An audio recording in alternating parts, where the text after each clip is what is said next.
My dear friends, ఈరోజు హృదయ స్పందన కలిగించే కథ, జీవితాలను మార్చేసిన కథ.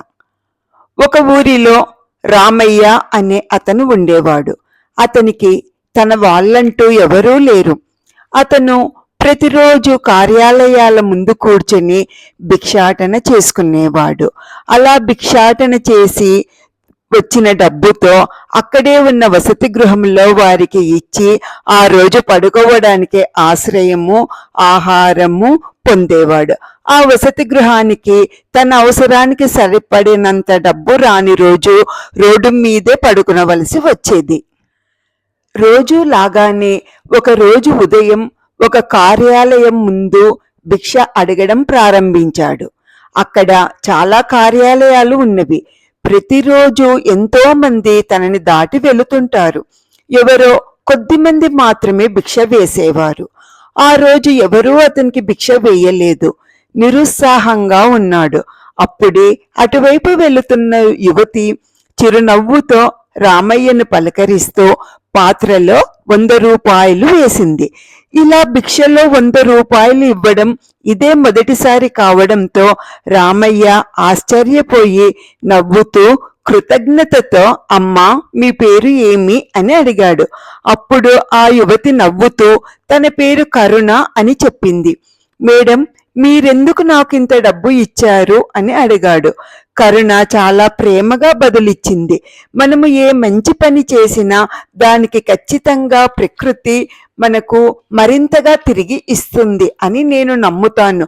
అందుకోసం కాకపోయినా ఇప్పుడు నేను వేయగలను, మీకు ఇవ్వగలను కాబట్టి ఇచ్చాను అని అనింది.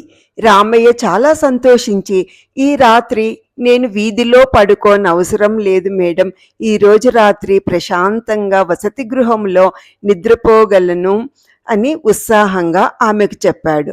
ఆమె రామయ్య, భగవంతుడు నీకు మేలు చేస్తాడు అని చెబుతూ అక్కడి నుండి వెళ్ళిపోయింది. కాసేపటి తర్వాత రామయ్య వచ్చిన డబ్బును లెక్కించినప్పుడు భిక్షపాత్రలో మెరుస్తున్న ఒక ఉంగరం చూశాడు. అది ఎలా వచ్చింది అని ఆశ్చర్యపోయాడు. ఉదయం కరుణ తన పాత్రలో డబ్బు వేస్తున్నప్పుడు పొరపాటుగా ఉంగరం పడిపోయి ఉంటుందని అనిపించింది. కరుణ ఎక్కడైనా కనబడితే ఇవ్వాలి అని అనుకున్నాడు. అంతలోనే దురాశ మొదలయ్యింది. ఆ ఉంగరం అమ్మితే వచ్చిన డబ్బుతో కొంతకాలం వీధిలో పడుకోనవసరం లేదు అని అనుకున్నాడు. వెంటనే దగ్గరలో ఉన్న బంగారు ఆభరణాలు చేసే స్వర్ణకారుడి దుకాణం వద్దకు వెళ్ళి ఉంగరానికి ఎంత డబ్బు ఇస్తారు అని అడిగాడు. స్వర్ణకారుడు 3000 ఇస్తానన్నాడు. రామయ్య ఆశ్చర్యపోయాడు. అంత డబ్బు వస్తే కొన్ని రోజుల పాటు నిశ్చింతగా ఆహారము, ఆశ్రయము పొందవచ్చు అని అనుకున్నాడు. కానీ అకస్మాత్తుగా మనం ఏమి చేస్తే అది మనకు తిరిగి వస్తుంది అన్న కరుణ మాటలు గుర్తుకు వచ్చాయి. తిరిగి అతన్ని వర్తమానంలోకి తీసుకువచ్చాయి ఆ మాటలు. ఉంగరాన్ని విక్రయించకుండగా కరుణకే ఇవ్వాలని మంచి ఆలోచన వచ్చింది. కరుణ కొరకు వెతకడం ప్రారంభించాడు. ఆమె వెనక వీధిలో ఉన్న కార్యాలయంలో పనిచేస్తుంది అని అనడం గుర్తుకు వచ్చి ఆఖరికి ఆమె ఉన్న ఆఫీసు కనుక్కొని ఆమె దగ్గరికి వెళ్ళి, మేడం, మీదే అని అనుకుంటున్నాను, మీరు భిక్ష వేసినప్పుడు నా పాత్రలో పడి ఉంటుంది అని మీ దగ్గరికి తెచ్చాను అన్నాడు. ఆ ఉంగరం చూసిన కరుణ అది తన పెళ్లి నాటి వజ్రపు ఉంగరం.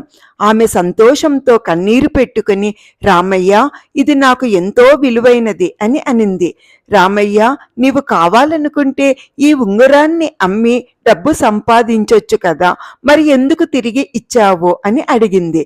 రామయ్య, అమ్మా, మీరు చాలా ఉదారంగా సహాయం చేశారు, దానికి ప్రతిగా నేను చెయ్యగలిగింది ఇదే అన్నాడు. అదే కాకుండా మనం ఏది చేస్తే అది ప్రకృతి మనకు తిరిగి ఇస్తుందని మీరే చెప్పారు కదమ్మా అని అన్నాడు. ఆమె వెంటనే ఆనందంగా, నీ మేలు ఎప్పటికీ మరువను అని కృతజ్ఞత తెలిపింది. ఇదంతా చూస్తూ వింటున్న కరుణ సహోద్యోగి పవన్ వాళ్ళ మాటలు విని విని రామయ్య వెళ్ళిన తర్వాత పవన్ ఒక స్వచ్ఛంద సంస్థ వివరాలు కరుణకు తెలిపి ఇంటర్నెట్ ద్వారా విరాళాలు సేకరించి రామయ్యకు సహాయం చేయవచ్చని సూచించాడు. పవన్ సూచించిన ప్రకారము తను ఉంగరం ఎలా పోగొట్టుకోయింది, తనకు తిరిగి తెచ్చి ఇచ్చిన రామయ్య నిజాయితీ గురించి తన అనుభవాన్ని రాసి పెట్టింది. రామయ్య సహాయ నిమిత్తం విరాళాలు కోరింది. కొంతకాలానికి 2 లక్షల రూపాయలు వచ్చినవి. ఆమె ఆ డబ్బు ఒక సంచిలో తీసుకుని రామయ్య దగ్గరికి వచ్చి ఇచ్చింది. ఆ సంచి తీసి చూసిన రామయ్య అంత డబ్బు చూసి ఆశ్చర్యపోయాడు. ఎందుకు మేడం నాకు ఇంత డబ్బు అని అన్నాడు. కరుణ చిరునవ్వుతో నీ నిజాయితీకి ప్రతిఫలము అని అనింది. అప్పుడు రామయ్య, వద్దు మేడం, నీవు కష్టపడి సంపాదించినది, దయచేసి ఇందులో 100 రూపాయలు నాకు ఇచ్చి నువ్వు తీసుకుని వెళ్ళు అన్నాడు. అప్పుడు కరుణ దాతల ద్వారా తను ఆ డబ్బును సేకరించిన విషయం చెప్పి రామయ్య ఆ డబ్బు తీసుకునేలా ఒప్పించి ఇచ్చింది. రామయ్య ఆనంద బాష్పాలతో సంతోషంగా ఆ డబ్బు తీసుకుని భగవంతుడు ఎల్లప్పుడూ నీకు మేలు చేస్తాడు అమ్మా అని వీడ్కోలు పలికినప్పుడు కరుణ కళ్ళు చెమర్చాయి. తర్వాత రామయ్య ఆ డబ్బుతో ఆ కార్యాలయం ముందు ఒక పండ్ల దుకాణం పెట్టి వ్యాపారం చేసుకోగలిగాడు. అతను మెల్లమెల్లగా సంపాదించి తను స్థిరపడ్డాడు. రామయ్య ఎవరైనా పేదవారు వస్తే వారికి పండ్లను దానం చేసేవాడు. రోజు కార్యాలయానికి వెళుతూ రామయ్య ఎదుగుదలను చూసి ఆనందపడిన కరుణ ఇలాంటి మరిన్ని మంచి పనులు చేస్తూ తృప్తితో జీవిస్తూ ఉండడం వలన, మరింత పెద్ద పదవి పొంది జీవితాన్ని గడుపుతూ ఉండడం వలన ఇలాంటి ఎన్నో మంచి పనులు చేస్తూ సంతృప్తితో జీవించింది. ఇలా మన హృదయంలో మంచి పనులు చేయాలని స్పందన కలగాలన్నా, ఇలా ఏమి ఆశించకుండా ఒక కథ ద్వారా మన ఆలోచనలో మార్పు తేవాలన్న స్పందన కలగాలన్నా ధ్యానము మన జీవితంలో అతి ముఖ్యమైనది మిత్రులారా. అందుకే ధ్యానం గురించి ఒక పాట. ఎంతో సులభమురా ధ్యానం, ఎంతో సౌఖ్యమురా, ఎంతో సరళమురా ధ్యానం, ఎంతో సహజమురా, ఎంతో సులభమురా ధ్యానం, ఎంతో సౌఖ్యమురా, ఎంతో సరళమురా ధ్యానం, ఎంతో సహజమురా. ధ్యానము అంటే నీ శ్వాసను నువ్వు గమనించడమే చిన్నా, ధ్యానము అంటే నీ శ్వాసను నువ్వు గమనించడమే కన్నా, ధ్యానము అంటే నీతో నీవు జీవించడమే నాన్నా. ఎంతో సులభమురా ధ్యానం, ఎంతో సౌఖ్యమురా, ఎంతో సరళమురా ధ్యానం, ఎంతో సహజమురా. ధ్యానము ద్వారా ఎంతగానో ఏకాగ్రత వస్తుంది, మనిషి మనసులో సత్ప్రవర్తన వృద్ధి పొందుతుంది. ధ్యానము ద్వారా చిరాకు చింతలు అన్నీ పోతాయి, చేసే పనిలో స్పష్టత పెరిగి సఫలము అవుతుంది. కోపము తాపము పోతుంది, కోపము తాపము పోతుంది, కోరిన కార్యం అవుతుంది. ఎంతో సులభమురా ధ్యానం, ఎంతో సౌఖ్యమురా, ఎంతో సరళమురా ధ్యానం, ఎంతో సహజమురా. ధ్యానం నిత్యము ఎంతో కొంత చెయ్యాలిర చిన్నా, ధ్యానము వలన లాభాలన్నీ పొందాలి నాన్న. ధ్యానము చేసిన పిదప పుస్తకం చదివి చూడు చిన్నా, దానిలో రాసిన అసలు అర్థం తెలుస్తదిరా నాన్న. ధ్యానము తప్పక చేయాలి, ధ్యానము తప్పక చేయాలి, నీవు అపార జ్ఞానివి కావాలి. ఎంతో సులభమురా ధ్యానం, ఎంతో సౌఖ్యమురా, ఎంతో సరళమురా ధ్యానం, ఎంతో సహజమురా. ధ్యానము చేస్తూ బాగా చదువుతూ ముందుకు సాగాలి, భావి భారత పౌరులుగా అభివృద్ధిని పొందాలి. మీ ధ్యాన సంపదంతా భావితరాలకు బాటలు వేయాలి. ధ్యాన భారతం ప్రపంచానికి వెలుగులు పంచాలి. ధ్యాన భారతం కావాలి, పరిపూర్ణ భారతం కావాలి. ధ్యాన జగత్ కావాలి, పరిపూర్ణ జగత్ కావాలి. ధ్యానము ఎంతో సులభమురా, ఎంతో సులభమురా.